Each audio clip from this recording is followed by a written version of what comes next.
اور ڈاکٹر وسیم صاحب، ڈاکٹر وسیم اللہ شاہین صاحب جی یہ ہمارے ساتھ آج آن لائن موجود ہیں، تو ہم چاہیں گے کہ یہ بھی ہمیں جوائن کریں. السلام علیکم ڈاکٹر صاحب.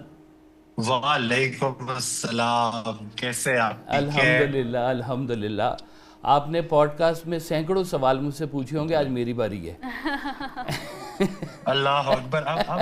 اب آپ بدلے نہیں، ہم کوئی بدلے والے سوالوں کی نشست پہ نہیں ہیں، ہم بڑی پیاری پیاری باتیں کرنے والے نشست پہ ہیں آج.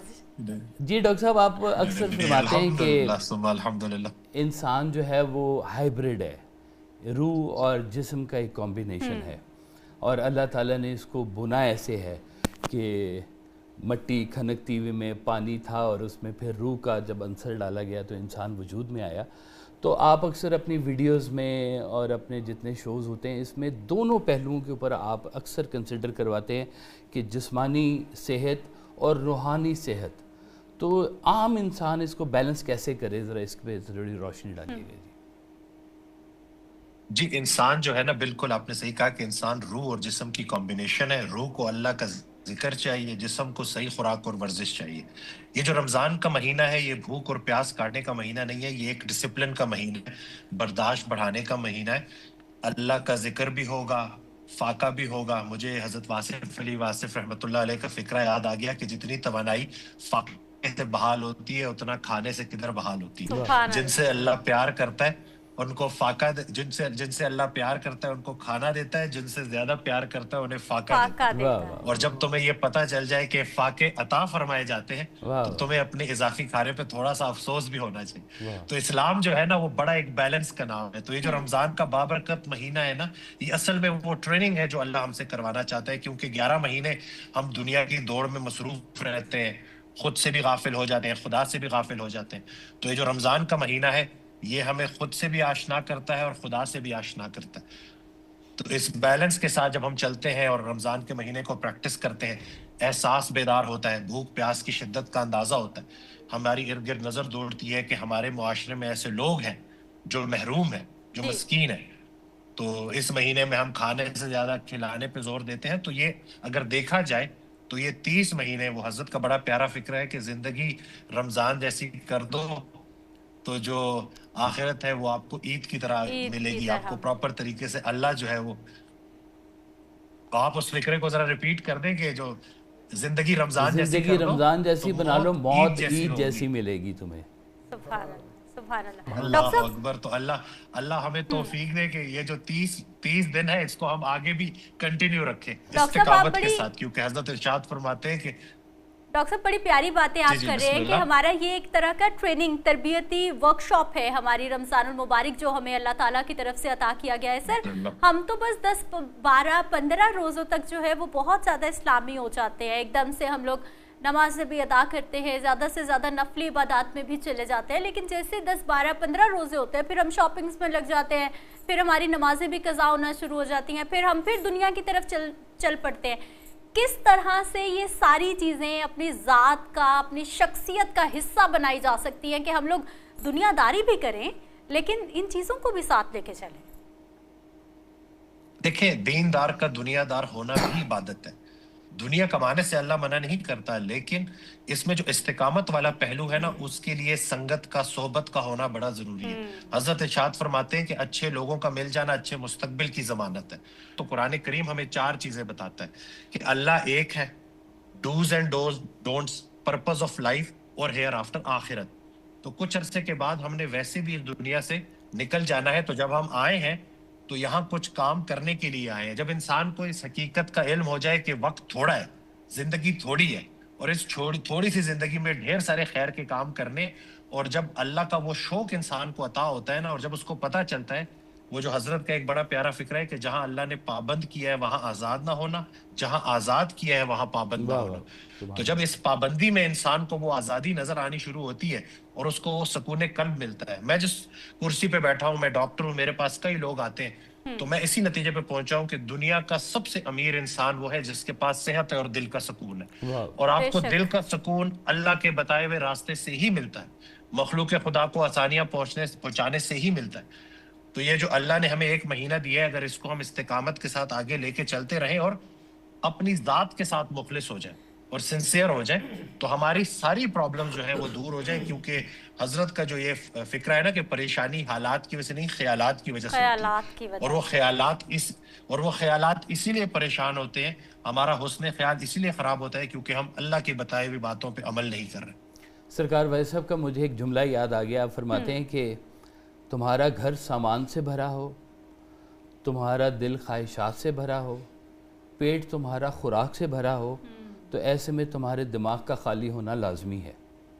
یعنی کہ یہ ساری چیزیں جو ہے نا، دنیا کی ہوس اور دنیا داری اور دنیا کی طمع جس کو کہا جاتا ہے، لالچ کہا جاتا ہے، وہ اپنی زندگی سے جتنا مائنس کرتے جائیں گے آپ کی روح اتنی زیادہ نکھرنا شروع ہو جائے گی، اجلنا شروع ہو جائے گی۔ اب دیکھنے والے اور میرے جیسے جو کم عقل لوگ ہیں وہ یہ سمجھ رہے ہیں کہ کیا ہم ترقی نہیں کریں، یا پھر یہ طمع میں اور ضروریات میں اپنی زیادہ سے زیادہ جو ان کو پورا کرنے میں، یہ ہم نے ڈفرینشیٹ کس طرح سے کرنا ہے؟ کیونکہ آج کی زندگی گزارنے کے لیے ہمیں مطلب اچھی زندگی کے لیے بہت ساری سہولیات تو چاہیے نا۔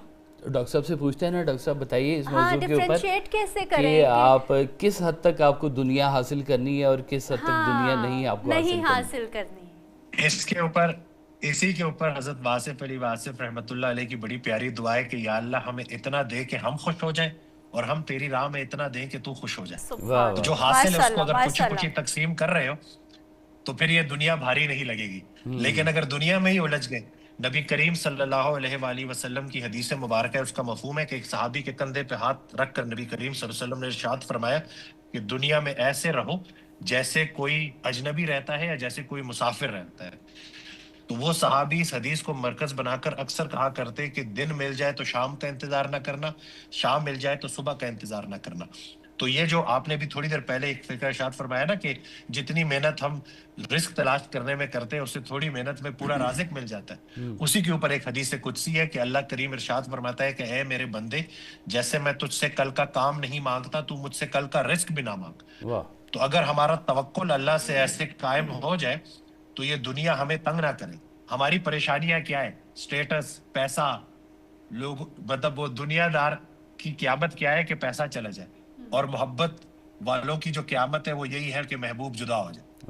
تو یہ جو محبت والے ہیں، اگر وہ صحیح معنوں میں اپنے دل سے پوچھے نا کہ اصل کامیابی کیا ہے، تو جواب یہی آئے گا کہ کامیابی یہی ہے کہ آس پاس کے پیارے خوش ہوں، ایک خوبصورت آسودہ سی زندگی ہو کہ جس میں آپ کا یہ جو 60-70 سال کا سفر ہے وہ خوشی سے گزر جائے۔ کسی نے حضرت سے پوچھا نا کہ کتنی دنیا بناؤ، تو ارشاد فرمایا اتنی جتنا چھوڑنے پر راضی ہو، کیونکہ چھوڑ تو تم نے دینی ہے۔ تو بعض اوقات دنیا اتنا آپ کے اوپر حاوی ہو جاتی ہے کہ موت بھی مشکل ہو جاتی، کیونکہ جب چھینے گا نا پھر تکلیف ہوگی، چھوڑ دو گے تو تکلیف نہیں ہوگی۔ نہیں واسم بہت اچھے۔ آپ ڈاکٹر صاحب یہ ٹریننگ کے اوپر بھی بہت ساری آپ کی ویڈیوز بھی موجود ہیں، اسٹرینتھ ٹریننگ کے اوپر بھی آپ کی موجود ہیں، اور آپ آن لائن سیشنز بھی ماشاءاللہ لیتے ہیں، آپ کے پاس اتنے پیشنٹس بھی آپ کے پاس آتے ہیں، دونوں آتے ہیں، روحانی بیماریوں والے بھی اور جسمانی بیماریوں والے بھی۔ تو زیادہ آج کل کے جو لوگ ہیں وہ جسم والی دنیا میں زیادہ الجھے ہوئے ہیں یا روح والی دنیا میں زیادہ الجھے ہوئے ہیں؟ دیکھیں دن بدن کھلتے کلینکس اس بات کی دلیل ہے کہ انسان کا باطن بیمار ہو چکا ہے، روح بیمار ہے، اور روح کی بھی بیماری کی ایک بڑی وجہ یہی ہے کہ اگر آپ دیکھیں پچھلے 100 سالوں میں زندگی ایک دم سے بدل سی گئی ہے۔ یہ آپ دیکھ لیں کہ خوراک ملاوٹ زدہ ہو گئی ہے، ہم آرام کی آرزو میں بے آرام ہو رہے ہیں، چھوٹی چھوٹی بات پہ ہم ٹینشن لے رہے ہوتے ہیں، ہمارا رہنا اتنا امپورٹنٹ نہیں ہے، ہمارا دکھاوا زیادہ امپورٹنٹ بن چکا ہے۔ تو سب کچھ، اور اسی وجہ سے یہ بیماریاں بڑھ رہی ہیں۔ زندگی جتنی سادہ ہوگی خیال اتنا بلند ہوگا، تو ہمیں ابھی واپس اسی سادگی کی طرف جانا پڑے گا، وہ جو اسلام کی ٹیچنگز ہے اس پر عمل کرنا پڑے گا۔ نبی کریم صلی اللہ علیہ وسلم کی حدیث مبارکہ ہے کہ کبھی مومن بہتر ہے اللہ کی نظر میں ضعیف مومن سے۔ تو کبھی مومن نے اپنے آپ کو physically, mentally, emotionally, spiritually strong کیا ہوتا ہے۔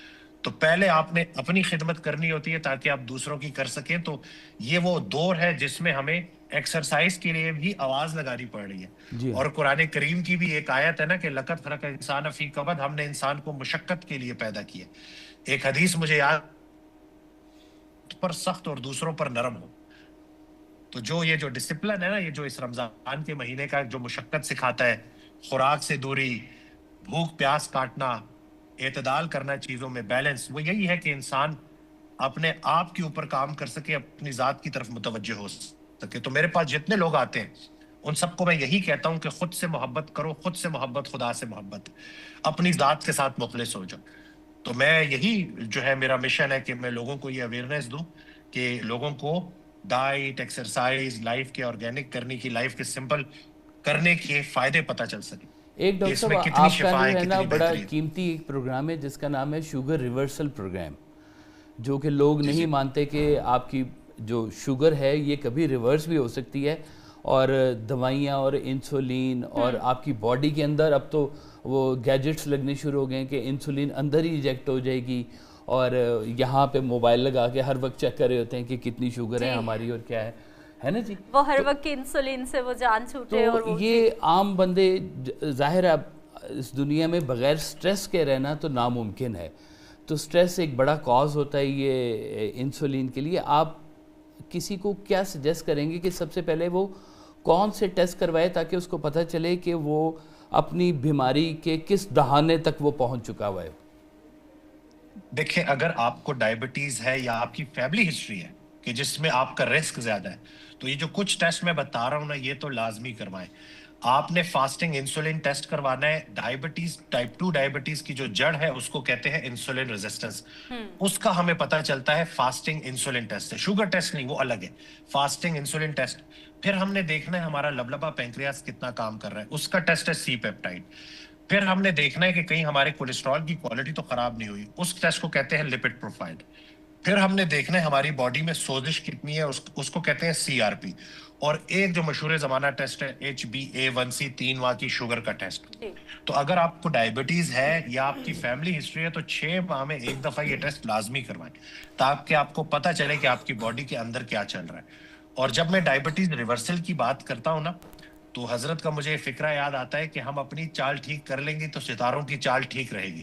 تو ڈائبٹیز بائی چانس نہیں ہے, بائی چوائس ہے.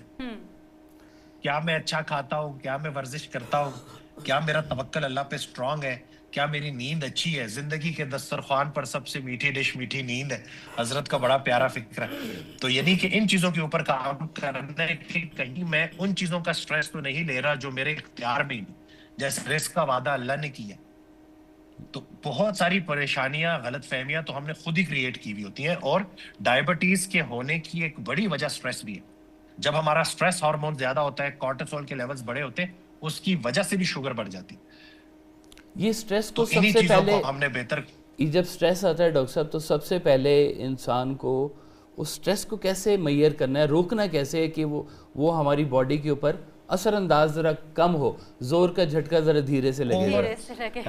اللہ اکبر. وہ اس کے لیے اچھے لوگوں کا ملنا ضروری ہے, استاد کا ملنا بڑا ضروری ہے. اوور تھنکنگ کو اوور کلیریفیکیشن ٹھیک کر. آپ کا سٹریس بڑھ چکا ہے جس کی وجہ سے آپ کی نیند بھی چلی گئی ہے, بستر سونے کی جگہ سوچنے کی جگہ نہیں ہے, اور آپ دیکھ رہے ہیں کہ آپ تھکے تھکے رہتے ہیں, اب پہلے جیسے کام نہیں کر پا رہے, تو آپ کو سائیکالوجسٹ کے پاس جانا چاہیے. جسم بیمار ہو جائے تو طبیب کی ضرورت پڑتی ہے, روح بیمار ہو جائے تو حبیب کی ضرورت پڑتی ہے. تو ایک جسمانی معالج بھی ہونا چاہیے اور ایک روحانی معالج بھی ہونا چاہیے. ہاں ماشاءاللہ, کی حال سڑاوا دل دا, کوئی محرم راز نہ ملتا. اچھا ڈاکٹر صاحب, مجھے سر یہ بتائیے, ایک تو یہ جو ڈائبٹیز کی, ڈپریشن کی, ٹینشن کی ہم بات کر رہے ہیں, کوئی ماننے کو تیار ہی نہیں ہے کہ ہماری غلطی ہے. سدھار تو تب ہوگا نا, ٹھیک ہونا تو تب چیزیں شروع ہوں گی جب ہم نے ماننا شروع کر دیا کہ ہماری غلطی ہے, جب ہم نے جھکنا شروع کر دیا, جب ہم نے اپنے اندر سے انا ختم کر دی. ہم تو ہر چیز کا قصوروار دوسرے کو ٹھہراتے ہیں, ہمارا تو ہماری زندگیوں میں سر کوئی قصور ہے ہی نہیں. غلط راستے پہ ہونے کا احساس ہی صحیح ہونے کی دلیل ہے. جس انسان کو اپنی غلطی کا احساس ہو جاتا ہے وہ اللہ کی رحمت میں داخل ہو جاتا ہے. تو یہ پہلا سٹیپ ہے کہ سب سے پہلے وہ حضرت ایک وظیفہ جو ہے ارشاد فرمایا کرتے تھے کہ استغفر اللہ اور الحمدللہ ساتھ پڑھا کرو. جو میں نے کیا اس پہ استغفر اللہ, اور جو تو نے کیا اس پہ الحمدللہ. تو سب سے پہلے تو شیطان کے پاس عبادت تھی, استقامت تھی, ندامت نہیں تھی. انسان کے پاس ندامت ہے. کئی ہزار سالوں کے سجدے ضائع ہو گئے کیونکہ اس کے پاس یہ بات نہیں تھی کہ غلطی ہو گئی معافی دے دے. اب معبود تو تھا, محبوب نہیں تھا. معبود تو تھا، محبوب نہیں تھا. محبوب نہیں تھا. تو جو انسان اپنی غلطی مان لیتا ہے نا، معافی مانگنے والا بڑا دلیر ہوتا ہے. تو یہ سب سے پہلے تو ایکسیپٹنس ہے نا کہ اپنی میں سے میں کو نکالو گے تو اللہ کی بات سمجھ آئے گی نا. اور وہ میں تبھی نکلے گی جب ہم معافی. حضرت کا بڑا پیارا فکر ہے کہ اگر ہم معافی مانگنا اور معاف کرنا شروع کر دیں تو ہم ایک عظیم قوم بن سکتے ہیں. کیا بات، بہت خوبصورت، بہت خوبصورت. اچھا سر، آغاز کہاں سے کریں؟ ذرا دیکھنے والوں کو مشورہ دے دیجئے کہ آج سے ہی شروع کرنا ہے، ابھی سے شروع کرنا ہے، اور کیا شروع کرنا ہے؟ وہ الجھا ہوا ریشم ہے، اس کا کون سا سرا کہاں سے ڈھونڈیں اور شروع کر دیں ہم؟ وہ بھی ہوگا کسی کا نور نظر جو کھٹکتا ہے خار آنکھوں میں. ہم نے اپنی کہانی میں نا بڑے ویلنز بنا لیے. ہمیں اللہ کی بنائی ہوئی مخلوق کے چہرے برے لگنے لگے ہیں، استغفر اللہ. تو اگر آپ کی زندگی میں کوئی ایسا ویلن ہے کہ جس کو آپ نے قصوروار ٹھہرایا ہے، حضرت کا ایک بڑا پیارا فکر ہے کہ جس انسان نے اپنی پریشانی کی ذمہ داری کسی دوسرے انسان پر ڈالی، اس کی پریشانی قیامت تک ختم نہیں ہوگی. تو سب سے پہلے تو اللہ کی مخلوق کو معاف کرنا شروع کریں. مخلوق کا گلہ خالق سے نہیں کرنا، خالق کا گلہ مخلوق سے نہیں کرنا. گلہ کرنے والے اذیت میں رہتے ہیں، شکر کرنے والے لطف میں رہتے ہیں. تو آج ہی فیصلہ کریں کہ life is beautiful as it is. اس میں امینڈمنٹ نہیں کرنی، اگر مگر نہیں کرنی. جب کوئی ایک نعمت کمزور پڑ جائے تو باقی نعمتوں کا شکر ادا کرنا چاہیے. اور زندگی کا سب سے بڑا راز یہ کہ ہم اللہ کی نعمتیں شمار نہیں کر سکتے. تو پہلا قدم یہی ہے کہ لوگوں کو معاف کریں. اور اگر کوئی چہرہ آپ کو برا لگنے لگا ہے تو اس کے لیے نماز میں ہاتھ اٹھا کے دعا کریں، کیونکہ آپ اصل میں یہ کہنا چاہ رہے ہیں کہ یا اللہ، آپ تو مجھے بڑے پیارے رکھتے ہیں، آپ کے بندے مجھے پیارے نہیں لگتے. تو خالق پیارا لگتا ہے تو خالق کی مخلوق بھی پیاری لگنی چاہیے. معاف کرنا مشکل کام ہے، لیکن اس کا ریوارڈ بہت بڑا ہے. جزاک اللہ ڈاکٹر صاحب، بہت خوبصورت گفتگو فرمائی آپ نے، اور مجھے پتہ بھی ہے وقت بہت قیمتی ہوتا ہے. آج آپ کے بیٹے کی روزہ کشائی بھی ہے، ہماری طرف سے اس کو بہت بہت مبارکباد بھی دیجیے گا، اور اللہ آپ کو خیر سے رکھے. رمضان میں آپ نے ہمیں دوبارہ وقت دیتے رہنا ہے، یہ آپ کمٹمنٹ کر کے جائیں. آپ بلاتے رہے، ہم آتے رہیں گے انشاءاللہ. اور ہم نے یہاں سے اٹھ کے جانا بھی کدھر ہے. ساری دوائی ہم نے آپ ہی سے تو لی ہے. الحمدللہ. الحمدللہ. خوش رہیں، سلامت رہیں ڈاکٹر صاحب. بہت شکریہ. بہت شکریہ.